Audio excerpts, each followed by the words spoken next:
Visual novels. If you've ever wanted the guilty pleasure of reading a book without looking like an absolute nerd, well then boy howdy do I have the game genre for you. In my opinion, visual novels are really one of the best kind of niche game genres out there. There are so many different games to pick from. If they're on a modern console, then they're usually pretty inexpensive, or at least go on sale frequently, and 9 times out of 10, the premise is something absolutely insane. For example, the role-playing as a lawyer in Ace Attorney. Or on the complete opposite side of things, a group of high school students get trapped in a school and their only way of escape is killing one of their peers without getting caught in Danganronpa. Both made me equally as depressed when I finished them for very different reasons. But one of the visual novels that had always stood out to me that I'd never gotten a chance to play was Ghost Trick, a late original DS release from Capcom that, according to its fans, never really got the love that it truly deserved. And thanks to that devoted fan base that the game has built around itself over the last few years, begging for a remaster or a re-release or something, anything, Capcom finally delivered. And the verdict? Let's find out together, shall we? I'm Jax, this is Grand Starbit, let's get into it.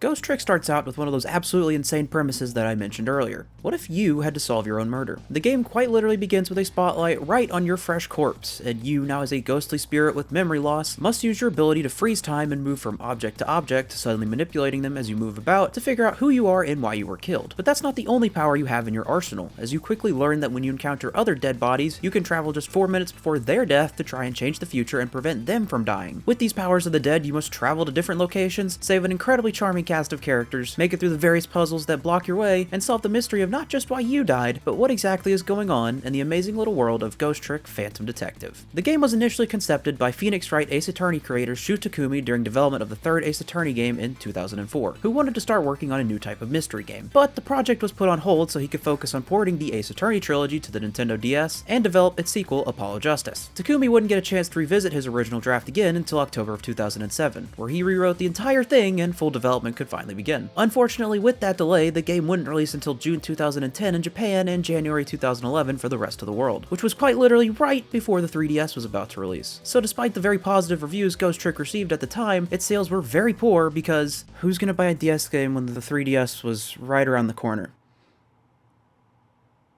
The answer was my grandmother, who bought me Mario Hoops 3-on-3 the Christmas I got my 3DS.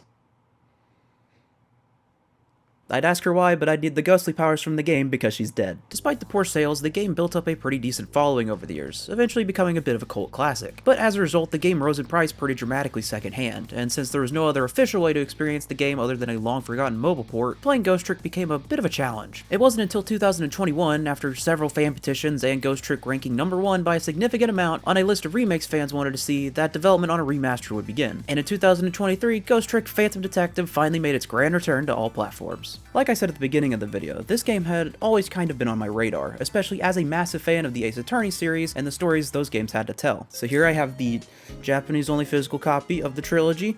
I have the Great Ace Attorney trilogy, which thankfully released in the US, the entire trilogy on the Game Boy Advance inbox that was only released in Japan, and I also have both the guys in figure form. Yeah, I like the game a little bit, I think. So knowing that this game was right up my alley, this remaster was the perfect time for me to finally give it a shot. And when I did finally jump into Ghost Trick, I was not disappointed at all. The game begins in a junkyard, where we are shown a red-haired girl, a man with a gun, and our currently unnamed main character's body slumped over on the ground in a unique position, to say the least. We're currently dead, and our spirit just happens to be lingering around still. Just as you start to wonder if you could do something, your entire world changes. We learn from a mysterious voice that only we have the powers, or our ghost tricks, to save this lovely lady. By moving our spirit between cores and inanimate objects, like a crossing guard and a guitar, you can suddenly manipulate things to help turn the tides a bit. Using this, we manage to startle the man enough to allow the woman to run away a little further, but she gets shot anyways. Oh well, you can't win them all. Pack it up, boys, we're going home. Thankfully, the game isn't over just yet, as our entire world is about to change once again thanks to this desk lamp.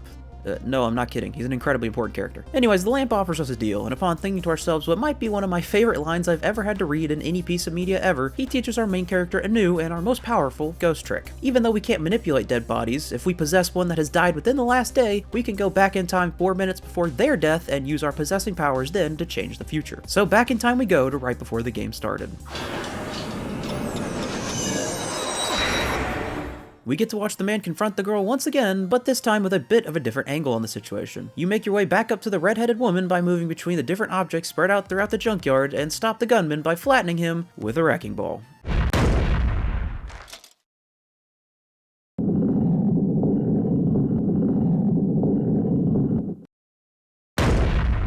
On the bright side, that slouch he seemed to have should be fixed now. With the girl's fate now averted, our main character can finally stop to think. He doesn't remember anything. Who is he? Where is he? And most importantly, why was he killed? The desk lamp introduces himself as Ray, and he tells us that when the sun rises in the morning, we will cease to exist. Unable to visit 4 minutes before our own death, there's nothing we can do but try all we can in one night to learn the true story of our fate. And after Ray tells us about our last ghost trick, our ability to travel between locations via telephone wire, we set out to uncover the truth, knowing only that the woman we just saved might just be the key to everything. And honestly, that's about as far as I'd like to get when it comes to the story of the game. Like most visual novels, its narrative is easily its strongest aspect, and I believe the journey you go on and the characters you meet are worth experiencing on your own. There are a lot of exciting moments, funny moments, depressing and even touching moments spread out through Ghost Trick. And the way the game is set up is that every one of those is connected. The main cast all has a reason for being there, and are all much deeper than they initially seem to be. And I'll talk about the characters more here in a bit. Everything the game shows you, while maybe just weird and wacky in that moment, will somehow in some way likely be important later on in the story. And that's part of the magic of Ghost Trick. It's how well it's set up and being able to see all those dots slowly connecting as you progress in the story and solve the mysteries. The game does an incredible job at foreshadowing, and some things I never even noticed until doing research for this video. Sometimes the story even outright gives you enough information to figure out a mystery on your own before it tells you itself, which led myself to several oh my gosh wait no way moments. Heck, even if you've already finished and are just replaying the game, even though you know how some of those moments connect, it's just as and sometimes even more so cool seeing it from a different angle. I've played a fairly substantial amount of games in my life, and I can honestly say that this one might just be one of, if not the best narrative experiences I've ever had. There were several twists toward the end of the game that led to even louder oh my gosh wait no way moments. The story is an absolute treat from beginning to end, and even replaying it after I'd finished it already didn't take the magic away at all. Even if you're not remotely interested in playing a game like Ghost Trick, I think experiencing it in its entirety, even through something like a Twitch stream or a Let's Play on YouTube, is a much better experience than me just summarizing it here in a video essay like this one. So for the rest of the video, I'll be doing my best not to spoil any major plot points or moments, because the game is genuinely worth experiencing in any way you can. However, I will be telling you the main character's name because honestly, they tell you it right after I stopped, and I am just really tired of just calling him the main character. My boy deserves a lot better than that. You quickly learn that your name is Sissel, and that the girl we just saved is named Lynn. These two are the core duo of the game, and even though Sissel is who we're playing as, we spend a vast majority of the game with Lynn, saving her or doing something for her, and in exchange, she gives us info about what she's up to and how it may connect to Sissel's story. Sissel from the get-go is an interesting character because we don't know anything about him. All we know is that he is dead and that we need to figure out why before morning comes. As the main player character, he isn't really as wacky as everyone else you encounter, and often serves as the voice of reason. However, this doesn't stop him from having several memorable moments, such as exclaiming, "I can't read!" when he discovers that he can't read, or even several big moments involving him towards the end of the story. Honestly, it's his fairly serious and sometimes sarcastic tone that makes him stand out among the rest of the cast, probably because it contrasts so wildly to his character design, which is also a standout among the rest of the cast in my opinion. Lynn is an energetic police detective, who we learn early on has her own fate somehow wrapped in Sissel's story, and throughout the game we're slowly exposed to what she's investigating and why she was there when Sissel was murdered. Lynn is incredibly optimistic, even to a point where getting killed repeatedly doesn't really faze her at all. Despite seeming more happy-go-lucky in nature, she is determined to get to the bottom of the case she's looking into alongside helping Sissel, going as far as to lie and even escape police custody. She provides a good balance of fun throughout the game, and helps keep the story fairly lighthearted even in the face of death. No game would be complete without a cast of supporting characters, and Ghost Trick has some of the most memorable I've ever encountered. Like I said earlier, almost every character you meet has some greater importance throughout the story, and the way it plays out throughout the game also had me itching to find out more about them. Camilla is one of the first you interact with, and she's an innocent young girl who lives with Lynn. She may not seem that important initially, but she does get fairly wrapped into the game's plot as it progresses. Inspector Cabanela is well, he's something, to say the least. Despite constantly dancing around to move and seeming overall just kind of silly, he's an incredibly good detective who's often 2 steps ahead of everyone else. Detective Jowd is a police detective who's been placed in prison.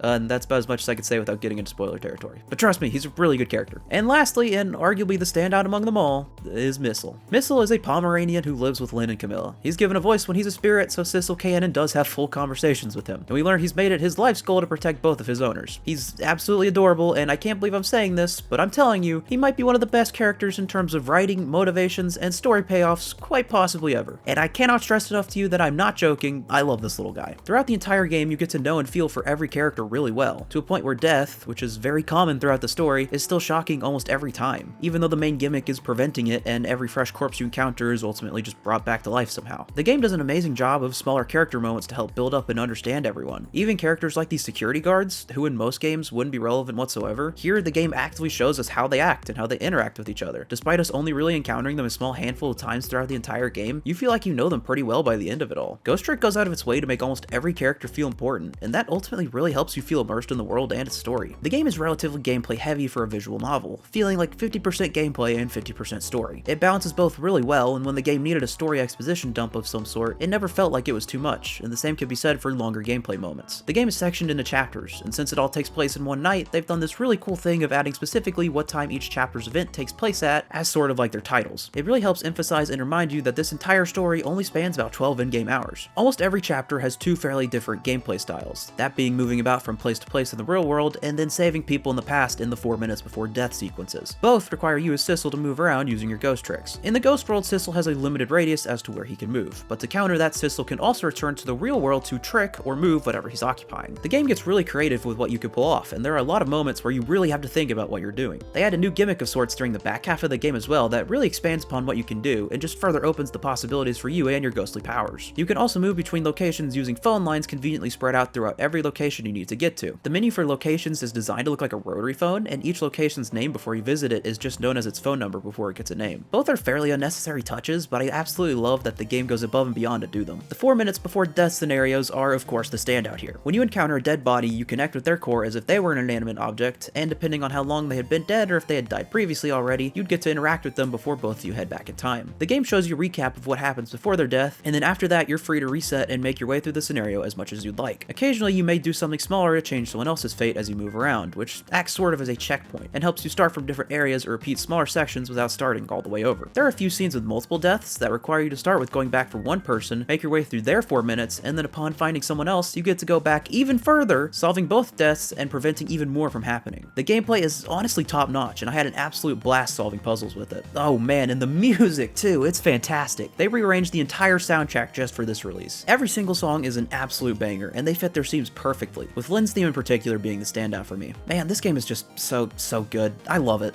But despite the high praise, the game and the remaster/port itself does have its issues. No game or any aspect of a game is perfect after all, except for Missile. He's perfect, he's beautiful, I love him. Absolutely amazing, good little guy. Even though the mechanic of going back and forth between the ghost world and real world is incredibly unique and fun and unlike anything else at the time and even now, it does have its moments where it can be a little frustrating. There are puzzles where you may have to wait a longer amount of time before you can do something, and with the trial and error nature of the game, you may have to continually start over and wait through those longer moments of time just to figure out what you can and can't do. Some puzzles require utilizing moving cores in something almost like a quick time event, where you'd have to repeatedly go in and out of the ghost world to line up the core and finally move over to it. In some of these it's not as bad because it's a fan spinning around repeatedly, which offers you multiple chances of getting the core in the right spot, and in others it's a one-time only thing, and if you missed it you'd have to start over from the beginning or when you averted fate. It's never anything rage-inducing, but it can be pretty annoying sitting there repeatedly mashing the button to try and time it right. The game for the most part looks pretty good and is incredibly faithful to the original, and that is thanks in part to the fact that the models it uses are the exact same models they used for the DS game all those years ago, just no longer crunched into DS-sized PNGs. However, the various shortcuts they used in animations and models that they could get away with on the lower resolution of the DS's screen are kind of noticeable here. Sometimes an animation will look a little janky compared to others, and occasionally models will have issues like clothes clipping through skin, or something simply being on the wrong layer. Thankfully, if you aren't really paying attention to all the details, you probably wouldn't ever notice, but it does kind of give off the vibe of the port being sort of rushed or slightly unpolished, which is a shame because this game is absolutely fantastic and absolutely deserves better. Thankfully, even though it seems like the port is rushed, they did take the time to add a lot of extra goodies on top of the game itself. You unlock various bits of bonus content as you make your way through the game. There's an entire menu section dedicated to music, which once again is absolutely amazing, and you can even alternate back and forth between the original version of the soundtrack and the new rearranged version. There's a massive amount of art that you can look through. It has official renders, art used in the game, and a ton of really cool concept art. There's also these slide puzzles that were apparently in the mobile port.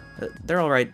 I guess. You get the wallpapers that you can unlock in the mobile version of the game for being them, so that's neat, I think. Overall, I think Ghost Trick might just be a defining game for the terms hidden gem and cult classic. It's a fantastic journey from start to finish, and whenever I wasn't playing the game, I just wanted to go back to playing it again. The story had me constantly engaged and wanting to know what happens next. At no point was I ever bored. The characters from both a design and writing standpoint are top notch, and the gameplay is an incredibly fun concept. Figuring out how to move around was genuinely really fun. Ghost Trick Phantom Detective is bar none one of the best games I've ever played, and I think everyone should at least give it a shot. I hope this re-release really gives it the attention it deserves, and that maybe one day Capcom will look into expanding the world of the game via sequel or maybe even an anime. That'd be kinda cool. How do you feel about Ghost Trick? And more importantly, how do you feel about Missile? Love that little guy. Let me know in the comments down below. Like and subscribe if you want to see more videos like this one, and I will see you in a bit.